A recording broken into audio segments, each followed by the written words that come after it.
Hai, minasan, ohayo gozaimasu. Oke, di sini sekarang itu jam 4 ya, jam 4 pagi. Itu saya sengaja bangun jam 4 pagi karena akhir-akhir ini di sekitar rumah saya itu agak sedikit bising ya dengan suara-suara yang tidak bagus untuk membuat video ya. Tapi untuk bisa mengajar kalian atau mengajak kalian belajar bahasa Jepang, saya rela bangun jam 4 pagi atau jam 4 subuh ya. Dan di kesempatan kali ini saya ingin mengajak kalian belajar cara bagaimana mengungkapkan rasa sakit dalam bahasa Jepang ya. Nah, ini sangat penting juga dan tidak kalah pentingnya dengan video-video yang telah Sensei share sebelum-sebelumnya ya. Jadi, tolong ikuti video ini sampai akhir karena Sensei akan memberikan metode yang sangat gampang dan mudah dimengerti untuk pemula dan siapa saja ya. Oke, agar tidak berlama-lama, langsung saja kita masuk ke segmen pembahasan.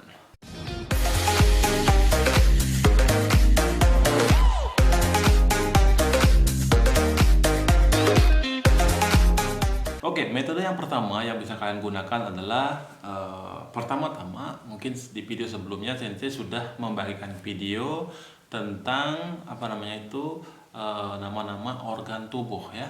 Ketika Anda ingin mengungkapkan rasa sakit atau rasa sakitnya itu di bagian mana, nah pada saat itulah yang dibutuhkan adalah nama-nama daripada organ tubuh itu sendiri. Nah, intinya yang mau saya sampaikan di sini adalah ketika Anda ingin mengungkapkan rasa sakit, Anda harus menghafal yang namanya nama-nama organ dalam bahasa Jepang, dalam nama-nama organ tubuh dalam bahasa Jepang ya guys ya. Nah, pertama-tama bagi kalian yang belum hafal itu silakan klik link yang ada di deskripsi, belajar dulu yang namanya nama-nama organ dalam bahasa Jepang ya. Nah, bagi kalian yang sudah hafal, kurangin video ini sampai akhir ya.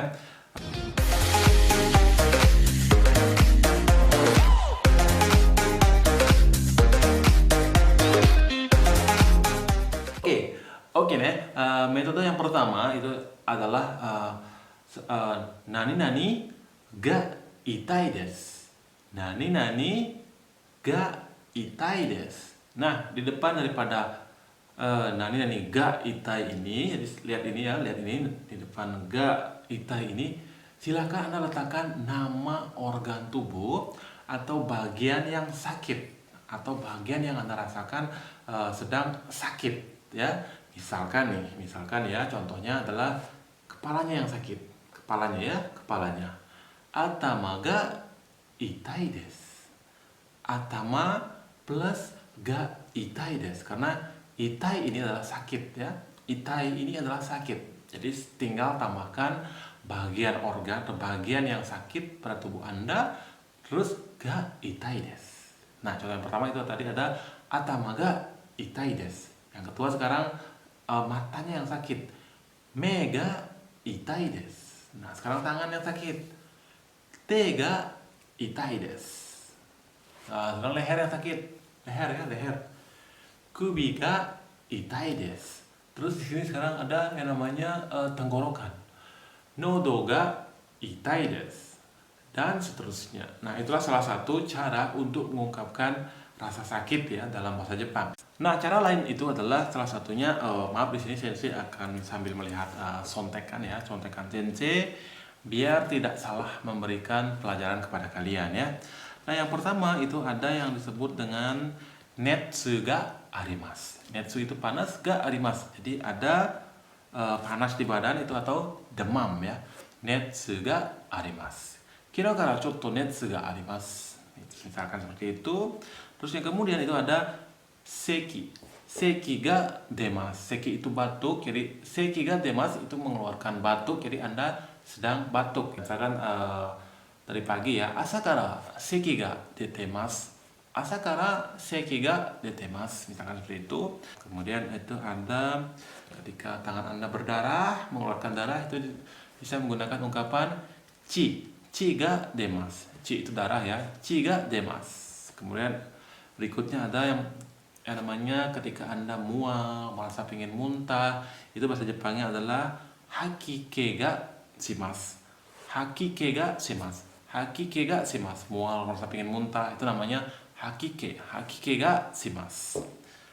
Kemudian itu ada samuke. Samuke ga shimasu. Samuke ga shimasu. Samuke ga shimasu itu merasa kedinginan, agak ya meriang-meriang. Jadi ketika masuk angin kan merasa dingin tuh. Nah, itu yang disebut dengan samuke. Samuke ga shimasu.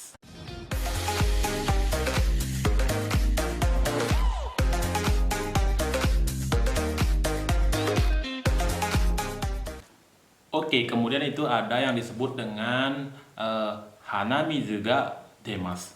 Hanamizu itu adalah ingus, demas. Hanamizu ga demasu itu artinya pilek ya, pilek. Hanamizu ga demasu. Kemudian itu ada yang disebut dengan puyeng. Jadi merasa puyeng, pening, puyeng. Nah, itu disebut dengan memai ga shimasu. Memai ga shimasu ya, jadi rasa puyeng pusing, memai ga shimasu. Chotto memai ga shimasu. Kemudian itu ketika Anda diare atau maaf mencret, itu bisa menggunakan yang namanya geri. Itu bisa menggunakan geri. Geri o shimasu. Geri o shimasu ya. Terus kemudian itu ada benpi o shimasu. Nah, benpi ini sembelit ya. Jadi ketika Anda merasa sembelit atau itu disebut dengan benpi o shimasu. Jadi itu disebut dengan benpi o shimasu. Benpi o shimasu ya. Terus kemudian ada yang disebut dengan keiga o shimasu. Keiga o shimasu. Keiga o shimasu yang artinya cedera. Jadi ketika Anda bekerja terjadi kecelakaan dan Anda cedera di situ, keiga o shimasu. Chotto kokorahen keiga o shimashita. Misalkan seperti itu.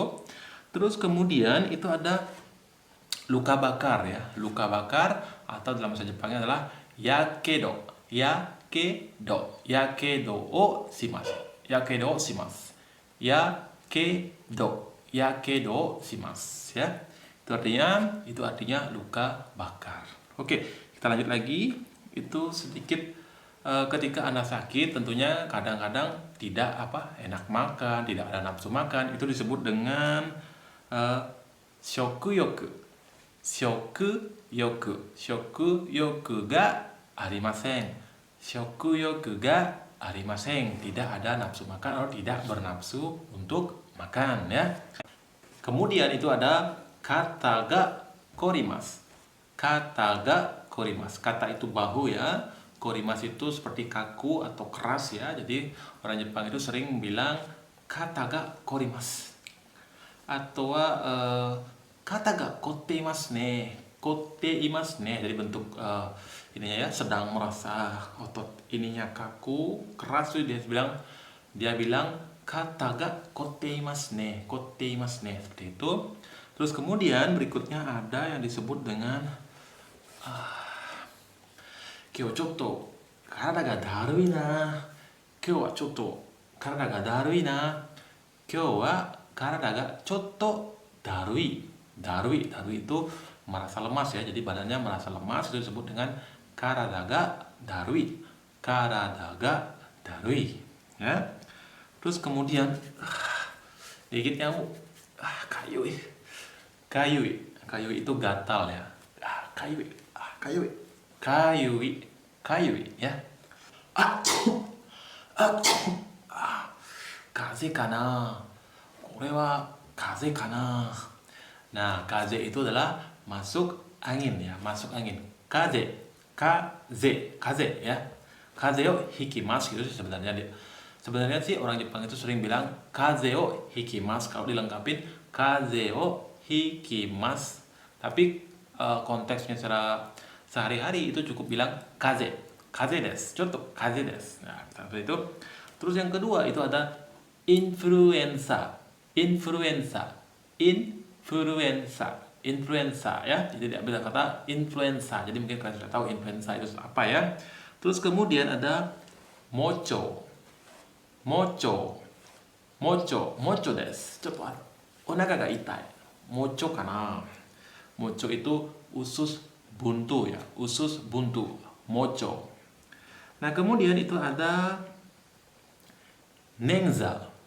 Nengza itu bisa dibilang kasleo ya, ketika Anda sepak bola. Kino saka o shiteiru toki ni nengza o shite shimaimashita. Jadi ketika saya main sepak bola kemarin, kaki saya tergelincir kasleo ya.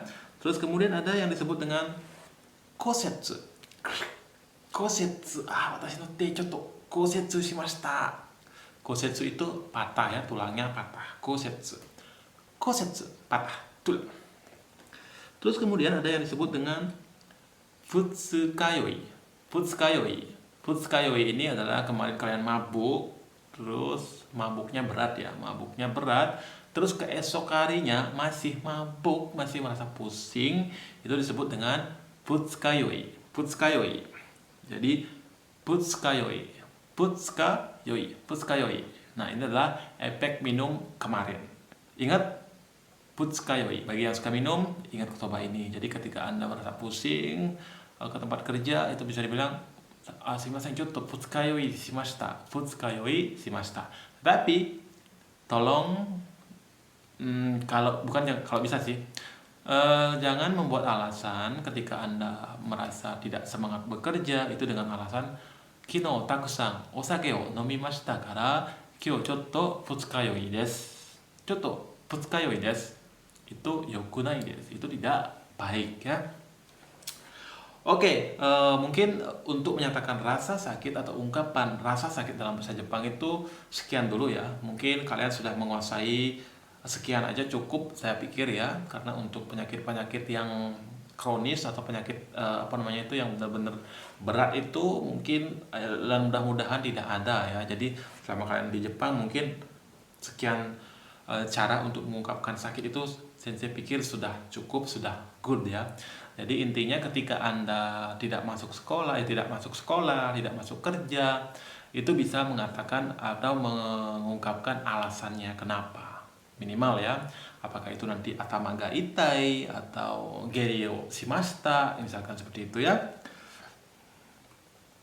Oke, untuk video kali ini sekian dulu sampai di sini, dan tentunya bagi kalian yang telah request ke Sensei untuk ngebahas hal-hal tentang bahasa Jepang yang belum terjawab, tolong sabar dulu karena akhir-akhir ini Sensei sangat sibuk ya, baik itu mengajar les privat dan Sensei juga sedang sibuk untuk membuat sebuah project ya. Mungkin Sensei belum bisa bilang apa itu, dan tetap tongkrongin video ini, tetap setia dengan channel ini, tunggu supportnya agar channel ini cepat bisa mencapai namanya 4.000 jam tayang. Oke, untuk kali ini sekian dulu sampai sini. Sampai jumpa di video berikutnya dan tetap semangat. Ganbatte kudasai. Bye bye.